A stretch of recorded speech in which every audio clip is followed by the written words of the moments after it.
Salut à toi, bienvenue dans cette vidéo et bienvenue ici, chez moi, dans ma cuisine où j'ai le plaisir de te proposer, de te partager même une recette de kimchi au piment d'Espelette. Alors le kimchi, tu en as peut-être déjà goûté ou seulement entendu parler, car pour notre plus grand bonheur, la kimchi mania ou l'amour du kimchi s'est répandu comme une traînée de poudre tout autour du globe. Mais le kimchi à la base c'est quoi?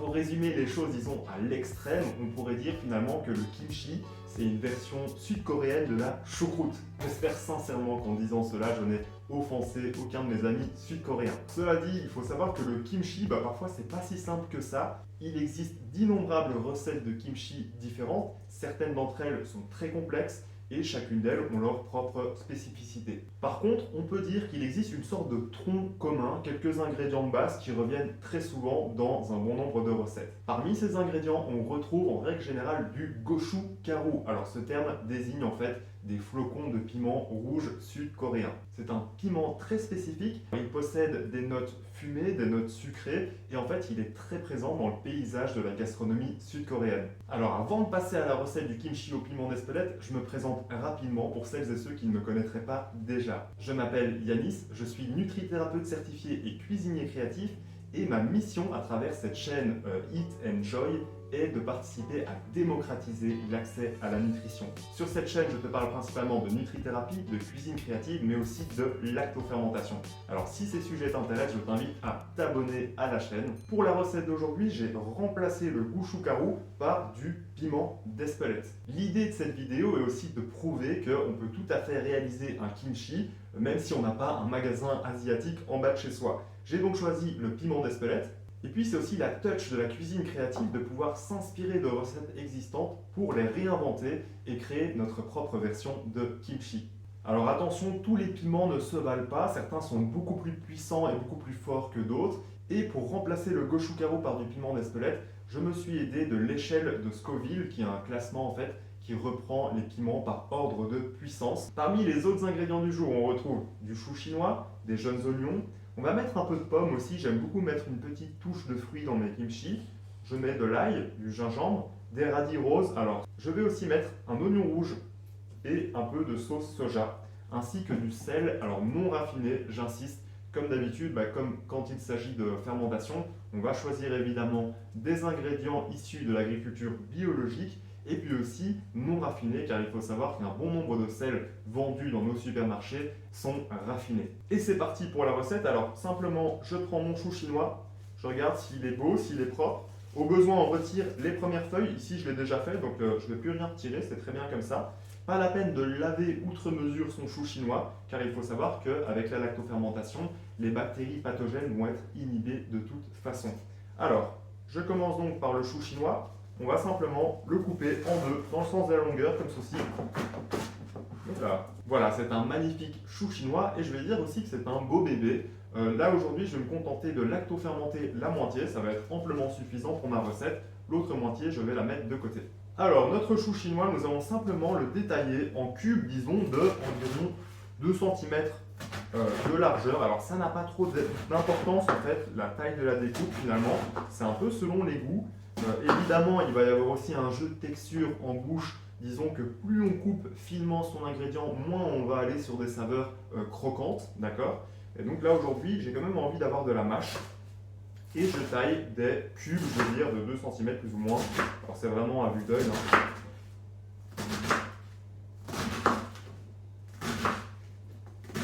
Voilà, mon kimchi est taillé, comme tu peux le voir, ça fait déjà une belle quantité de chou chinois. Alors l'idée de cette recette, c'est de simplement rassembler les différents ingrédients dans un grand saladier et puis ensuite de laisser se faire l'osmose, je vais dire, le mélange des saveurs. À ce stade, je vais déjà pouvoir peser et ajouter mon sel. Ici, pour cette recette, pour disons un chou chinois de taille moyenne, là c'est un gros chou chinois, donc on va considérer que c'est un chou chinois de taille moyenne, on est sur 9 g de sel, d'accord? Donc on va peser 9 g de sel, alors logiquement on ne doit pas être loin avec ça, on est sur 11 g, et j'en retire un petit peu, voilà, 9 g c'est très bien. On rajoute le sel donc au chou chinois et ça va permettre déjà de faire dégorger naturellement le chou chinois, d'accord? Comme ceci. Ensuite, on va continuer à tailler les différents ingrédients du jour. On va enchaîner avec les radis. Pour les radis, on va simplement prendre le soin de bien les laver. Moi, je les fais ici en amont. Et puis, on va évidemment les équeuter. Alors moi, ce que j'aime bien en fait avec les radis, c'est de les tailler à la mandoline parce que je trouve qu'on obtient une belle forme, une belle rouelle de radis. Je trouve ça vraiment chouette. Ça va raviver les couleurs du kimchi et amener une belle texture en bouche également. Je me sépare donc des queues de radis. Alors, voilà, mes radis sont donc équeutés et je vais pouvoir m'atteler à les découper à l'aide de ma mandoline japonaise. Alors, voilà, mes radis sont taillés, et ben, je vais les ajouter avec mes choux chinois et mon sel. Et on enchaîne avec les jeunes oignons. Alors les jeunes oignons, on va les parer au niveau de la racine. J'ai pris le soin de les nettoyer avant la vidéo. On coupe au niveau de la racine donc. Et puis on émince. Alors selon les goûts, moi j'aime bien avoir quelque chose d'assez fin. Et on les ajoute avec les autres ingrédients dans le saladier. Voilà. Et on va pouvoir passer maintenant à, disons, l'ail. Alors moi j'aime bien un kimchi avec pas mal d'ail. Alors j'aime bien en mettre 2 gousses d'ail pour, disons, un moyen chou chinois. J'écrase mon ail au plat du couteau. Pas la peine de retirer le germe, moi je ne le retire pas. Alors certaines personnes disent qu'il est plus compliqué de digérer le germe, donc ça c'est à vous de voir en fait. Moi j'avoue que j'ai aucun problème avec le germe d'ail, donc je le laisse, sauf quand il devient vraiment trop important. Okay, je coupe dans un sens et dans l'autre pour avoir tout de même des cubes qui ne soient pas trop gros. L'idée c'est quand même d'avoir un résultat subtil.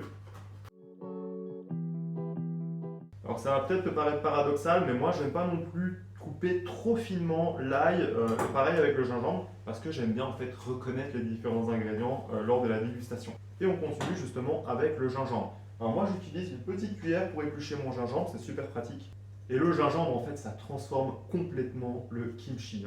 Quand tu manges ton kimchi et que tu tombes sur un petit cube de gingembre, tu as toutes ces saveurs qui embaument en fait ton palais, et c'est juste délicieux. Donc le gingembre, on coupe pareil que l'ail, d'abord en tranches et puis en cubes, comme ceci, voilà. Alors j'ai quand même pas mal de gingembre, je vais peut-être seulement mettre 2 belles cuillères à café et puis le restant je vais le réserver pour mon wok de ce soir, disons. Voilà, 2 belles cuillères à café, j'ai pas envie non plus que le gingembre prenne trop de place dans la préparation, même si j'adore ça. Et ceci, je le garde pour plus tard. Hop. Alors qu'est-ce qu'il nous reste maintenant? La pomme, je vais simplement mettre une demi-pomme, alors pas la peine d'éplucher. Voilà, plus ou moins une demi-pomme. Je n'épluche pas ma pomme, je l'ai rincée au préalable. Et je taille des cubes. Attention, quand on rajoute des fruits dans des lactofermentations, il faut bien prendre conscience que les fruits vont participer davantage que les légumes à l'acidification. Pour ça, la règle, c'est que quand on lactofermente avec l'addition de fruits, on va réduire un peu le temps de fermentation. On reviendra sur le temps de fermentation après avoir mis notre kimchi en bocal. On va aussi mettre un peu d'oignon rouge. Alors là aussi c'est pareil, c'est une question de choix. Moi j'aime bien les saveurs de l'oignon rouge, mais tu peux très bien t'en passer étant donné qu'on a déjà mis des jeunes oignons. Moi je vais simplement mettre l'équivalent d'un demi-oignon rouge dans ma préparation. Voilà, mon oignon rouge, je vais le couper en gros cubes, pareil. Pour ceux qui auraient peur que leur kimchi soit trop puissant, n'oubliez pas que le kimchi, ça reste un condiment, d'accord? Ce n'est pas un plat principal. C'est pas comme de la choucroute où vous allez pouvoir manger, je sais pas moi, une choucroute saucisse ou choucroute de la mer ou que sais-je encore. Ici, le kimchi, c'est vraiment un accompagnement, un condiment, d'accord? Donc on veut que ce soit relevé, on veut que ce soit goûtu. D'ailleurs, en parlant de goût, on va pouvoir passer à l'assaisonnement. Hop là, petit coup de propre et on passe à l'assaisonnement donc. Alors, le sel, on l'a déjà mis. Le piment d'Espelette, la sauce soja. Dans un bon nombre de recettes, on a aussi la sauce poisson.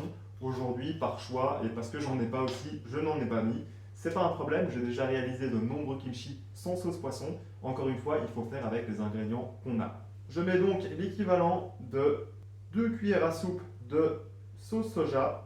Moi ici en fait c'est de la sauce tamari, donc c'est une sorte de sauce soja. Et puis je vais surtout mettre l'équivalent de 2 cuillères à soupe de piment d'Espelette. Pour cette quantité de choux, j'aurais mis, je vais dire, une bonne cuillère à soupe de gochujang. Donc là, je vais mettre 2 cuillères à soupe de piment d'Espelette, soit l'équivalent de 30 grammes, on va dire, selon le poids des flocons. Et il ne me reste plus qu'à mélanger et à ajouter un peu d'eau au besoin. Moi, c'est ce que je fais lorsque je réalise du kimchi. Je vais d'abord en fait bien mélanger, bien laisser les saveurs s'amalgamer et puis les ingrédients dégorger naturellement. Et puis je vais voir s'il y a assez de jus en remplissant en fait mon bocal. Et s'il n'y a pas assez de jus, ben, je rajoute un peu d'eau en sachant qu'il y a déjà une bonne quantité de sel. Alors là, comme tu peux le voir, le résultat est déjà très très joli. Moi, ça me donne déjà envie. Je ne sais pas si tu peux bien voir ici. Voilà. Et donc voilà, là c'est le mélange de chou chinois, radis rose, sauce soja, du piment d'Espelette, de l'ail, du gingembre, des oignons rouges, de la pomme même. Et donc je peux te dire que ça va être un régal. Alors à ce stade, tu peux déjà goûter pour te faire une idée. Moi c'est ce que je vais faire ici. Et aussi pour jauger de la puissance de ton kimchi, en sachant que le piment va évoluer en fait tout au long de la fermentation et que bien souvent il perd un peu en puissance. Bon, ça me plaît très très bien. Alors on sent le piment, il est présent, mais il n'est pas trop agressif non plus. Et c'est ça que j'adore en fait avec le kimchi, c'est d'avoir un kimchi qui va être subtil en fait, qui va apporter des notes pimentées, évidemment c'est ça qu'on veut, mais pas non plus trop, de façon trop importante. Moi j'ai remarqué que je ne suis pas quelqu'un qui aime en fait les saveurs trop piquantes. Voilà, ça c'est une question de goût, à toi de jauger aussi. Si tu le souhaites, tu peux très bien ajouter un peu de piment de Cayenne pour avoir un petit boost. Mais ici, avec 2 cuillères de piment d'Espelette, je suis très content du résultat. Et je peux donc dès à présent procéder à la mise en bocal de mon kimchi. Pour ça, évidemment, très important de choisir un bon bocal, c'est-à-dire un bocal avec joint en caoutchouc et puis aussi avec une fermeture mécanique. Et c'est parti pour le remplissage.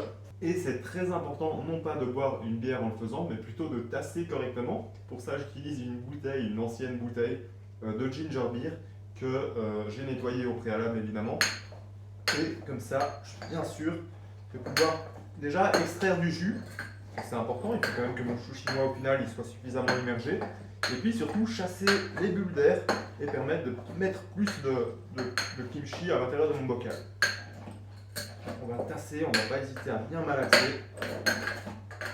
Et on continue comme ça à remplir au fur et à mesure en prenant le soin de tasser plus ou moins régulièrement. Et là j'entends et je vois aussi qu'il y a du jus qui s'extrait de mes ingrédients et ça c'est tout bon parce que j'ai pas envie de rajouter trop d'eau pour éviter de trop diluer les saveurs. Et on continue à bien remplir, l'idée c'est de remplir tout de même pour arriver disons à jusqu'à 1 cm d'espace. Il faut toujours laisser 1 cm, 1 à 2 cm en fait selon la taille du bocal. Hein. Et là on est bien, on a suffisamment de jus, c'est parfait, on ne va pas avoir besoin de rajouter de l'eau. À force de tasser, on a naturellement le jus, des légumes, la sauce soja.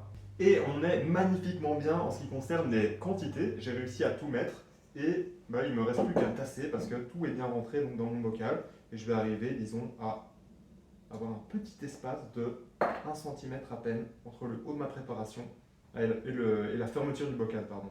Voilà, notre kimchi est donc en bocal. On prend le soin de bien nettoyer le bord du bocal et puis ensuite on va pouvoir le fermer et simplement le laisser fermenter à température ambiante, c'est-à-dire entre 18 et 22 degrés, je vais dire généralement.